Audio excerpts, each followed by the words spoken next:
Welcome to the Big Success Podcast, cutting-edge conversations on business and personal success, as well as how to level up.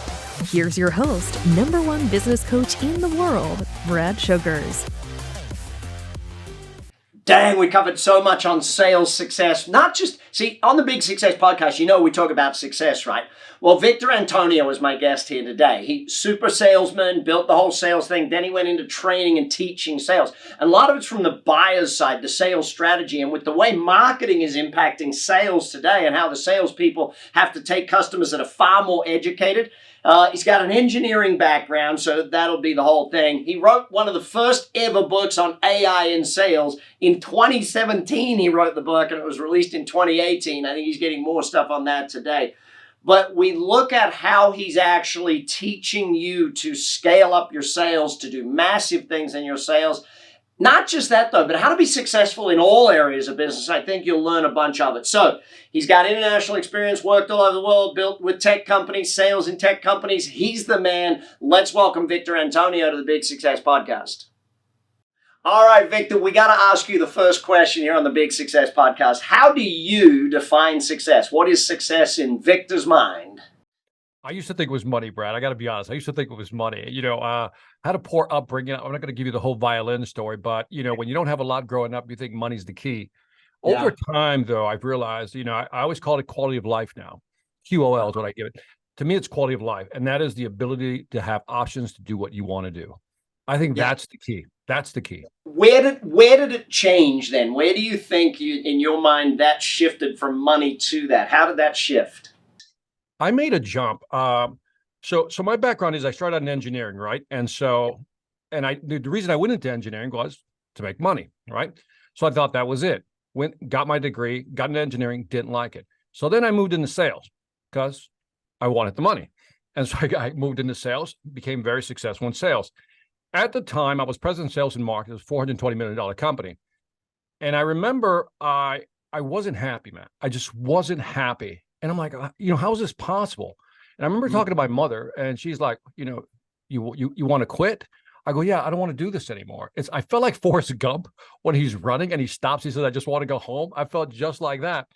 And that was the first time I realized that money will only make you happy up to a point. Now, I always say money won't buy you happiness, but it will buy you options. And it bought me the option to actually go on my own and launch my own business.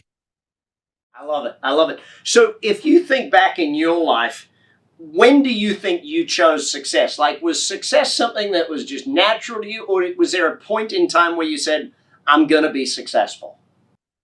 I think I just wanted to get ahead, and I'll define what that means.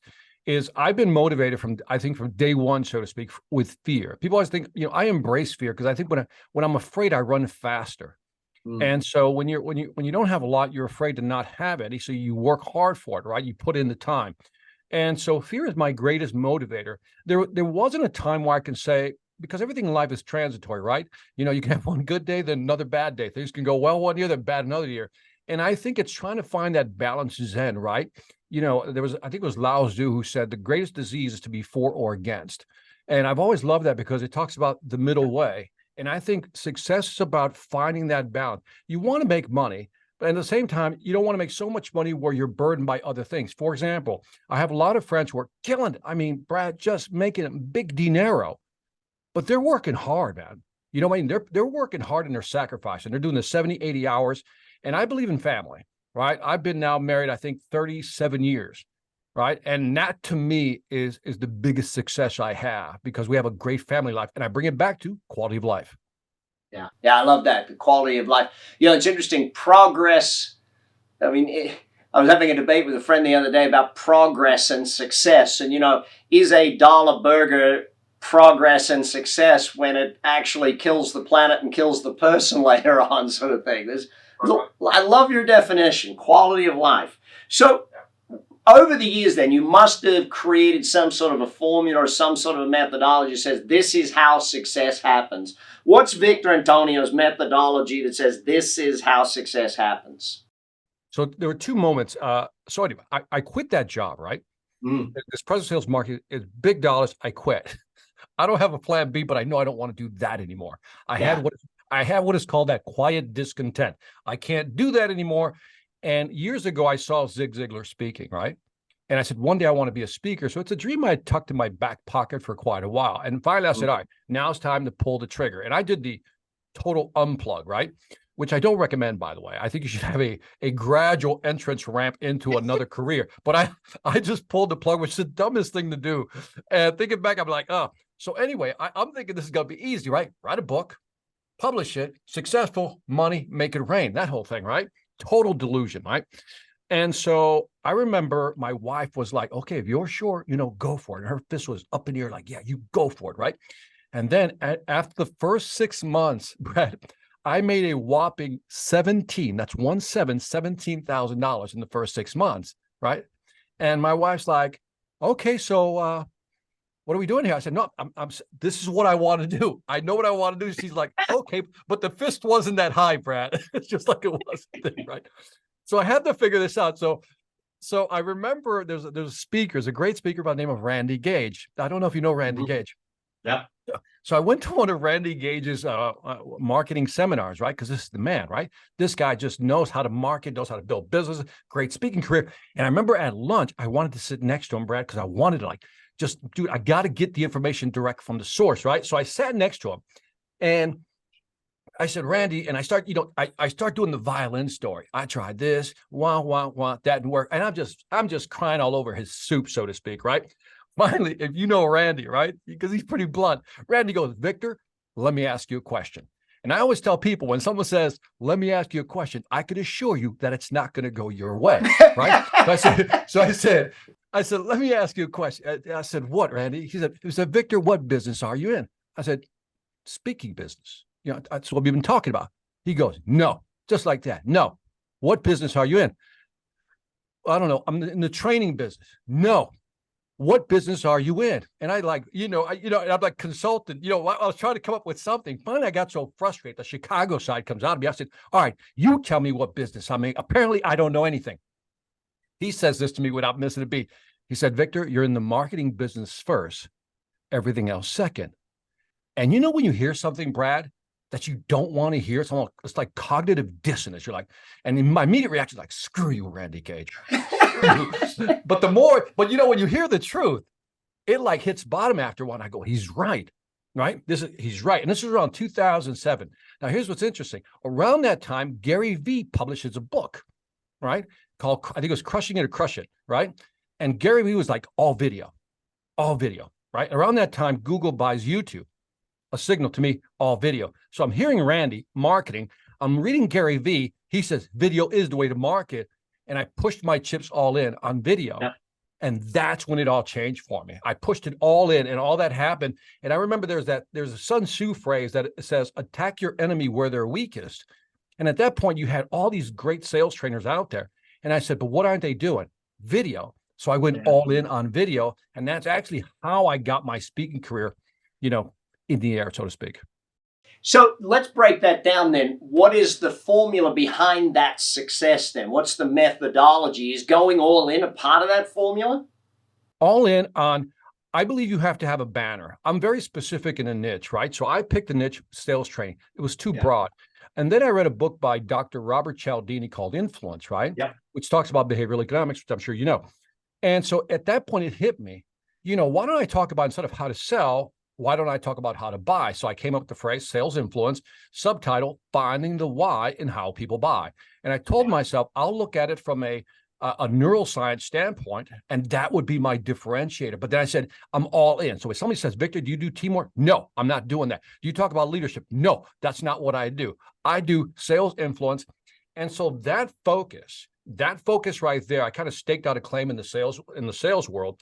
And then I started just creating content on a cadence after that. I think I was doing like 3 or 5 videos a week on different snippets. And the best way I can describe this, Brad, is that because I was putting content out, right? And people are like, why are you giving it away for free? Why are you giving it away for free? They didn't understand content marketing yet, right? Yeah. And the way I explain it to people is, look, right now, I think I have about maybe 1,700 videos on YouTube, right?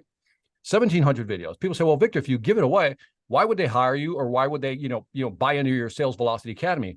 I said, it's like a puzzle box. You ever do a 1,000-piece puzzle box? He says, think about it that way. I said, I'm putting out there in 1,000 pieces, but I give people the puzzle box without the picture. In other words, they got to come to me to put it all together. Yeah. Yeah. And that's how I view my marketing strategy. I love it. I love it. I always think of the fact that if giving it away for free didn't work, then no musician would ever have anyone at their concerts. Like, it's all on the radio for free, dude, but they still want to come to the concert type thing. So let's flip it over then, because there's times in life when we don't succeed, when we have failures. How do you learn to succeed from the failures?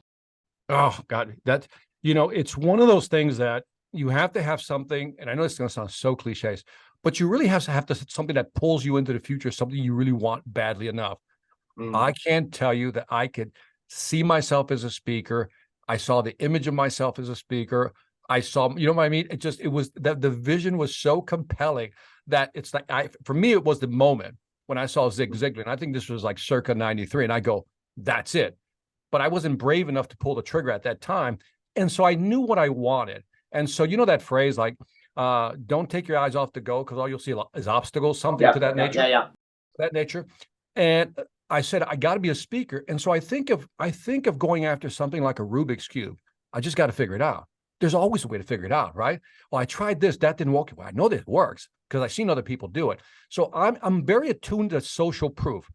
If Brad Sugars is doing something and it's working, so that tells me it works. I just got to figure out the formula that works for me. So I think that's what gets me over the hump of failure. And by the way, it's almost like that burn the ship thing also, right? You don't want to go back. I don't want to do that. So I got to figure this out. Yeah, it's an interesting challenge. So if you think about the relationship how do you describe the relationship between failure and success then? How do you teach that? Yeah, it's a tough one because, I mean, the easy answer is, we learn from our failures. That's how we become successful, right? That whole routine. But there's something about failure that creates this resilience. Like, when you first encounter failure or rejection, I think that's a more broader aspect of life. You're like, you take it personal, right? And then somewhere along the road, I don't know if your skin just tempers, but you learn to kind of not take it personal. You almost depersonalize rejection or failure because you didn't fail. You just didn't figure out a way to solve it yet. With the word yet being key here, right? I just got to figure this out. I've just figured out yet. And so I'm sure if I would have turned this interview around and I've asked you about your successes and your rejections early on, you'll give me a litany of times it didn't go your way. But then after a while, it's almost like because you've been there and you've done that, you go, yeah, I know how this works. And I think as you get older, it really becomes like water off a duck's back. It doesn't hurt you as much. It doesn't impact you as much. Yeah. You're on the Big Success Podcast. We're going to take a break. We will be back. Victor will teach us all about sales, including the guy who wrote the first book on AI in sales way back when. In 30 minutes a day for 30 days, 30X Business will take you through the exact hard-won business principles that Brad Sugars has personally developed over the past 30 years as an entrepreneur, investor, and business advisor. Join Brad and his team and 100 other entrepreneurs who want to start building a successful business today. And we're back, Big Success Podcast. Victor Antonio. Now, we'll get to that whole AI thing in just a moment, but sales influence, how do we succeed at having influence in sales? So what's happened in the market is when I decided to do sales influence, again, I'll give Robert Cialdini the trigger point for me getting going in that direction. I started studying that people are now more informed than ever, even more today. In 2011, there's a book called The Challenger Sale that came out by the group called the CEB, which is now part of Gartner. And they said that the buyer is 57% into the buying process. And I remember that was interesting, 57% of the buying process, which means they're more than halfway to making a buying decision. I would argue that today that number is probably 70, 80%. And when we get on the subject of AI, that's probably going to get to 80, 90, maybe 100%, and they'll just make decisions. So I realized that buyers are smarter than now. You know this, Brad. I'm preaching to the choir. Buyers are smarter now. You can't really sell them because they have the information. So fast forward, if I were to divide the world of selling, it'd be pre-internet and post-internet. Pre-internet, you can sell to them. That's when you can, value proposition, willing to spend time, blah, blah, blah. Now, because they have the information, we have to figure out how they buy and then align our sales process with how they buy. And that's where that came from. If I understand how you make buying decisions or what holds you back from making a buying decision, and I can figure that out, then I can sell to you more effectively without pressuring you. So I use the word pressure for pushing and selling. Nudging is guiding you to a decision that I know you're going to make if I present things in the right way. Yeah, I love that. Nudging, the nudging word. So that brings us to sales strategy then. How do we succeed at creating the right sales strategy? That's a big question because that's either a B2C or B2B question, right? And today it gets a little more complicated because, again, you can create a sales strategy. In fact, let me back up. This is really interesting. I was doing some research for a presentation, again, on AI, and I found something really fascinating. In 2018, so let's go back pre-pandemic, 2018, Brad, the average salesperson was spending about 35% of their time in actual sales activity, 35%, right? Fast forward to this year, that number has gone down to 33%. Well, how can that be? How can they spend less time on sales process when they're getting more sales enablement tools? Companies are investing in all these tools. Every salesperson has a tech stack of 7 to 11 different product stacks, right? So that was interesting. What's happening is we're giving salespeople more tools, but I think we're focusing on the wrong side of the equation. What we want to do is go to the other side of the buying play. Again, the buying side, because what we have to do is make it easier for customers to buy. And so when people say, what's a sales strategy? We have to understand that sales, marketing, and one could argue customer service have to merge. We can't treat them as silos anymore. And for the first time, I can't believe I'm saying this because I used to ridicule marketing. I used to make fun of them, right? Because remember that John Wanamaker line? 50% of my marketing works. I just don't know which 50%, that whole thing, right? And so now marketing is the driver of sales, of qualified leads. And so we need to shift more money over to the marketing side because they're the ones that are conditioning the buyer along the buyer journey.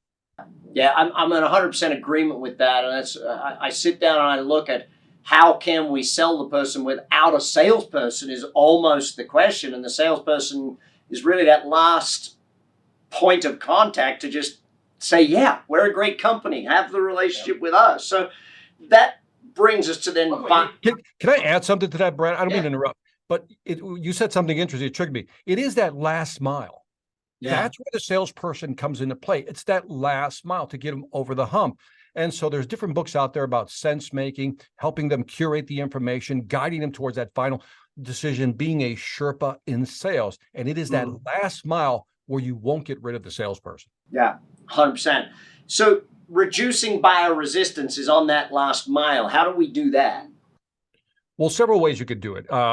There's a wonderful book out there. As you can tell, I love reading stuff. There was a book called The Jolt Effect, Jolt Effect, written by Dixon and McKenna. What they did is they took pre-pandemic. By the way, here's an interesting question.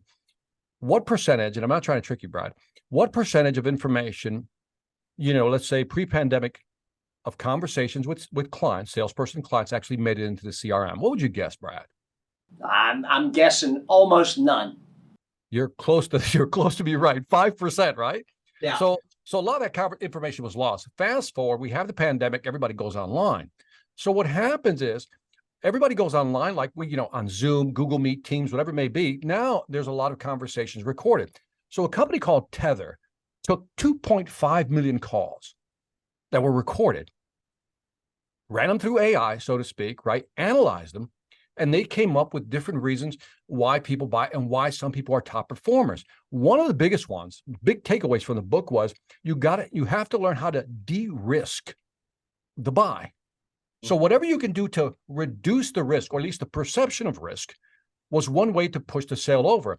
The second one that I thought was really interesting as far as what they found is that salespeople who moved into what they call advocacy mode recommend actually sold more and higher customer satisfaction, which goes against sometimes what we think. Well, we don't want to pressure people. No, but you're the domain expert. You're the subject matter expert. You're the person that's supposed to guide them in making a buying decision.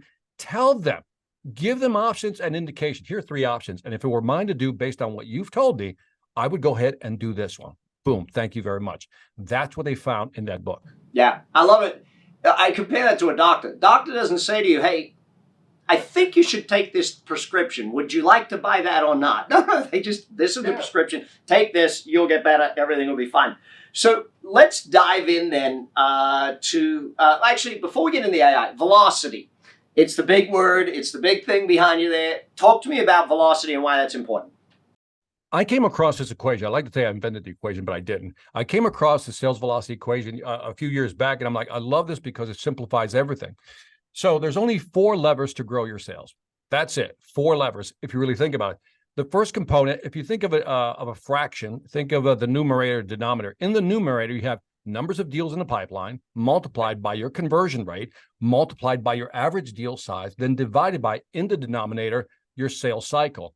If I can increase the number of deals in the pipeline, increase my conversion, increase my average deal size, and reduce my sales velocity, my sales cycle, I can increase velocity.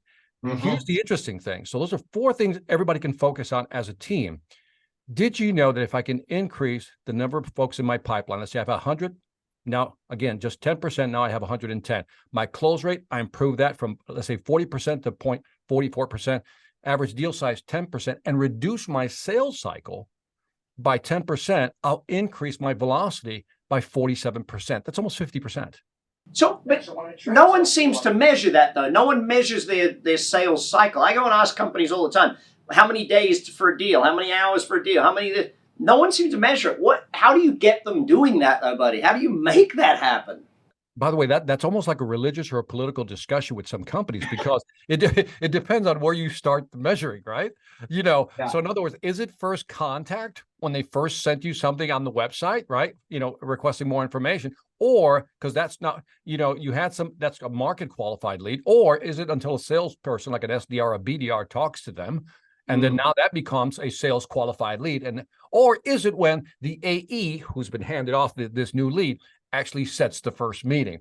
That's where everything gets a little fuzzy with people. But I think, by the way, if you want to measure sales cycle to your benefit, obviously you're going to pick the shorter time frame. But I think we should start from the time the person came in the funnel, which is the actual website, all the way to the first order contract signed. Yeah, and you can measure all of them. It doesn't matter which one you measure. I would say measure all of them, because it's gonna help either way. So AI. Let's go back. Hang on. How many years ago was it when you wrote that book? I wrote it in 2017 and then published it in 2018. Yeah, 6 years ago you wrote a book on AI in sales.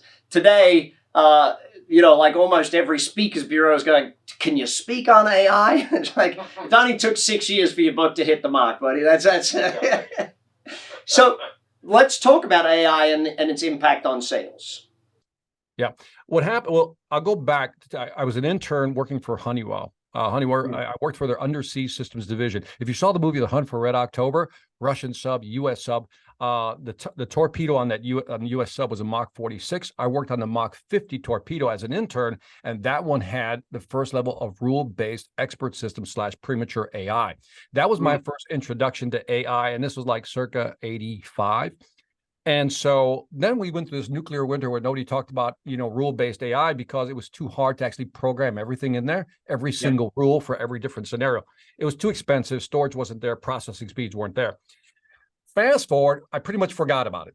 I got to be honest, forgot about it. And then in 2016, this is why the book was in 2017. In 2016, I go to Korea, to Seoul, and I'm speaking for Cigna, the healthcare company. And after that, I remember the gentleman's name is Ben, the VP of the region, says, hey, Victor, would you like to see our call center and what we're doing down there? Long story short, takes me down there, 2016. And I asked him this question. I said, how do you know if somebody calls, if each person fields 100 calls, let's say Brad fields 100 calls, he closes 20 of those deals, right? Those policies. I said, what does he do with the other 80? How does he determine who to call, who's worth calling, or who's worth a follow-up, maybe 2-3 months, or not at all? And he says, we use AI. I said, what? Yeah, because I haven't heard the 2 letters in a long time. He said, what they were using was natural language processing. In other words, they were recording all the voices, actually transcribing them, and whether they could look at speed, intonation, keywords, key clouds, when the competitor was mentioned or when price was brought up. And I think they increased when they started implementing that tool, 2016. They saw an increase. I think it was 37% in their close rates. And I was like, what? And then that triggered me to go, let me go look at this again. And that's when I really got into it, went down the rabbit hole and found all these different companies that were doing different things, like Salesforce with Einstein, the Watson, which is IBM. And now you're starting to really see it kind of, come to fruition. Yeah. So how do you see we're going to change sales in the coming years, 2 years, 5 years using AI? So the two big things I talk about in my predictions is first one, and I know I'm right. I know I'm right. People are going to argue with me. The search engine results page is dead, like dead. It's as they say in engineering, it's on an asymptotic curve, approaching zero but never getting there. In other words, how we do searches, we're not going to see those pages anymore. What's going to happen is Brad Sugars is going to create a Brad.ai. That's his digital twin. And Brad's going to say, okay, look, I'm looking for a camera. I want it in this price range, these specifications, find me the best three, and then suggest the best one. And then if you're bold enough and you trust your digital twin, Brad, you're going to say, and buy it while you're at it. That's what's going to happen. So no more going in there and doing Google searches. That's one big change. And then the other one is the cloning that's going to happen, because if you were to hire a person with a bachelor's degree, well, okay, that means they went to 4 years of college. If I need somebody with a master's degree, add 2 more years. If it's doctor, it's probably add 3 to 4 on top of that, right? Now, I don't need to do that. I can program within code a graduate, right? And then I can load this graduate with all the content. I could train it. With machine learning, I can use test set data, train it on all my products. So if I'm a company like Wayfair, I think Wayfair is an interesting study. Wayfair has, 100,000 SKUs, right? Yeah, all the furniture business and that sort of thing for anyone that doesn't know that. Yeah. Okay. So thank you. And so I can't train somebody on 100,000 SKUs, but I can train my AI to know every product, every specification. And how could you compete against that? Yeah. Now imagine you're a company, you have only, let's say 100 SKUs, doesn't matter. You can train them. And every time I have a new product, guess what? I just train the machine on the new product. So I then take that chunk of code and I copy it again and I duplicate it again. And I create as many virtual employees as I want. And guess what? Almost near perfect recall. Yeah. That's how it's changing. So the call centers, I think you're going to see this massive devastation in the call centers. We're going to see call centers almost like the dial phone or those phone booths that used to be in the streets. That's what we're going to say. You used to put people in a bullpen with a phone? Yeah, call centers. Why would you do that? Yeah. That's what's going to change. So I think countries that have depended on call center business, I think that stuff is going to be impacted over the next 3 to 5 years greatly. Gotta be. You're on the Big Success Podcast. I'm Brad Sugars. We'll be back and we're going to talk about scaling up your sales, how we scale it, how we go from good to great. Victor earned a Bachelor of Science in Electrical Engineering and an MBA, and built a 20-year career as a top sales executive and became CEO of a multimillion-dollar high-tech company. To learn more about Victor Antonio, please visit victorantonio.com. So, Victor, talk to me about scaling up. You've coached a lot of businesses, trained a lot of companies over the years. There's some that go for good and some that go for amazing. What's the difference between the two? Go for good, go for amazing. I'm a realist, man. That's where I kind of live in that world where, let's do this slowly. Let's see how this works out. I'll give you an example of how I did it, because it's always, I like to tell people this because some people think I just decided to be a sales trainer. I went through the pains of living it. And so I was vice president of sales of Latin America, telecom company out of Minnesota. And they gave me the region, all of Latin America, including Mexico and the Caribbean islands. And that region, all the region was only generating like $14 million at the time. And I remember my boss said, Victor, I'm going to make you the first regional VP. It's a $3 billion company. He said, whatever you do, don't screw it up, that type of thing. That's a good motivational speech, right? Yeah. And I remember I went down there, and I'll fast forward to the end. Within 2.5 years, we went from 14 to $98 million in annual revenue. Not bad for 2.5 years. And people say, well, how'd you do that?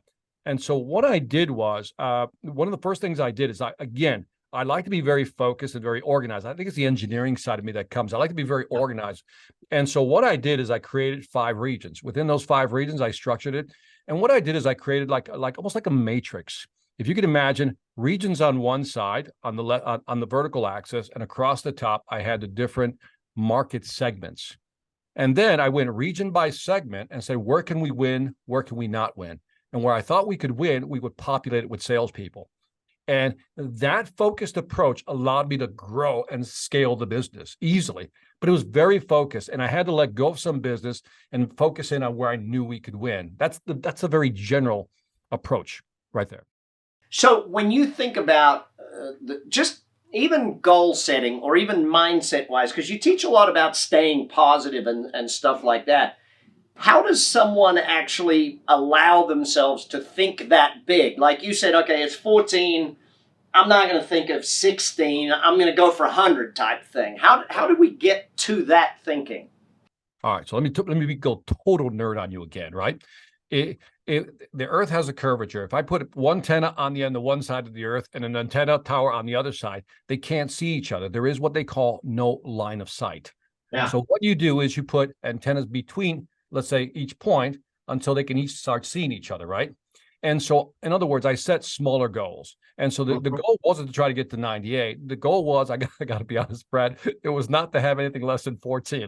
Right? I said, let's not do less than 14. That was the mantra. Don't go backwards, yeah. That was the mantra. And I think that first year we got it to it was like 23, right? But we had some momentum going, and now they gave me more money to play with, right? And so I think it was smaller goals. And again, it was also about prioritization, right? So I prioritized the regions. Where can we win? Where can we not lose? Right? Mm-hmm. I looked for high leverage activities. If we do certain things, for example, I know that we're going to win. For example, we started doing more trade shows in the region, participating, because we saw that as a high leverage activity, great marketing, great visibility. So we kind of figured out where we could spend our money and where we couldn't spend our money. And we just had to make sure. You got it. Yeah. So let me give you an example of two different people. You got two salespeople, right? Same product, same company, same thing. One of them is doing mediocre. One of them's doing amazing. What's the difference between this person and this person? Because it's not the product, it's not the service, it's not the thing. There's something different about them, though. It's drive, man. I've concluded it is drive, pure drive. There are certain salespeople who make enough money, then get complacent, lose their drive, right? There's some people who just have a reason, and whatever that reason is, it's driving them to be successful. And with that drive comes a certain, if you were to imagine somebody going to battle, with that drive, their shield is pure resilience. No matter what's thrown their way, they're focused. I said, I got to hit that number. I got to hit that number. And some people are just driven that way. And so my boss used to tell me, Victor, I need you to go into debt. I said, what? He said, yeah, I need you to go into debt. I go, what do you mean? He said, buy a boat, buy something that's expensive. I go, why? He goes, because I need you to stay hungry. That was his mindset. And he joked about that, but I know what he meant. And I think it's drive, it's finding purpose. And I know people use that word purpose. It's such a soft word, right? But by purpose, I mean this. And this is where you have to kind of sit in the room by yourself in the dark to figure this out, because nobody else can figure this out for you. I wanted to be, for me, Brad, I wanted to be debt-free, right? Remember, kid from the hood. Yep. Yeah. Debt-free. I wanted to make sure that our kids went to the best schools. I had a number in my head of how much money I had to have in the bank. And because I came from poverty, I was very insecure. So let's have a little more, if you know what I mean. Got it. Right there, again, the fear of not having that is what drove me. And I think that's the difference between, let's just say, good and amazing, that they have a drive. There's something internal in them, again, that nobody else can define but themselves, that says, this is why I work this hard. So when you sit there and you're trying to work on a proposal and you're tired, you're like, no, got to get this done. If I don't get this done, I lose this one. I got to get this done. You have people with that mindset. I'm sure you've seen it. Yeah. Yeah, going back to you getting into debt thing, I remember one of my best sales guys, every time he came in and told me that his wife was pregnant again, I think he had 5 kids in the end. It was like, yes, I'm glad, every time, because he'd had to increase his sales just to keep up with the payments for kids going to school. Let's go to the quick fire round. I want just the short, sharp, straight to the point answers. How do we succeed at personal development, personal growth? The 1% rule, 15 minutes every day. Got it. How do we succeed at setting goals or having goals? Pick 1 or 2, no more. Got it. How do we succeed at health? I walk and eat better. By the way, I've reduced, I was listening, a little lengthy on this one, but it'll be worth it. I was listening to Andrew Huberman talk about alcohol, for example. After listening to that 3-hour podcast, let's just say I do maybe 1 beer a month now, if that. So I cut back on a lot of foods that were unhealthy. But my thing is, I walk every day for at least 45 minutes to an hour, and that kind of clears the brain, and I get the physical aspect of it also. I love having multiple dogs, makes me walk. How do you succeed at relationships? Patience, man. Patience and understanding. This will I'll clarify a little bit. As when you're young, we judge people. There's something called the fundamental attribution error. You just attribute something like, Brad didn't call me. Oh, he's such a jerk, right?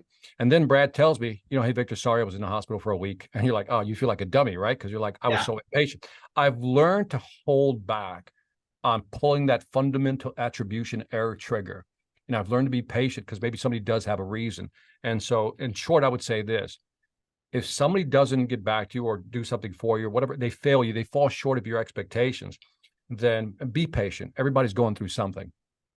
Yeah, I love it. So how do you succeed then at enjoying life, vacations, having fun? I am zen about things. There's this thing about, I try not to pay attention to what other people have or do. I mean this sincerely. I just don't. And so you can tell me, I got a $10 million house. I went, whatever, skiing in Aspen, whatever. I'm like, good for you. Now, can we just sit down and, have some cup of coffee? I've learned not to look at other people's pocket. I learned not to look at their photo album either. It's what I want to do, what makes me happy. And I think if you can put the blinders on and not look, I think that's the problem with social media, right? We're always looking at what other people are doing and what other people have. And then we feel like we're somewhat of a failure because we're not doing that. Well, maybe that's not for you. Yeah. And so I've learned to be comfortable with what's for me is for me. What is not is okay. Yeah, a buddy of mine said to me the other day, Victor, he said, I've gotten rid of the word FOMO and now I have the word JOMO, the joy of missing out. Oh, thank God I didn't have to go and do that, Oh, I'm so stealing that, man. I'm so stealing. Yeah. So final question. What is the best advice you ever got or the best quote you ever read on the subject of success? Okay, I don't know who this quote is from because it's attributed to different people, but I will state it. Never aim for perfection, aim for success. I'm the 80% guy, Brad. If it's 80% good, launch. If the book is 80% done, I know I probably not the launch. And then we'll figure out the 20% later, which is why I'll never be a NASA rocket scientist, right? Because you just...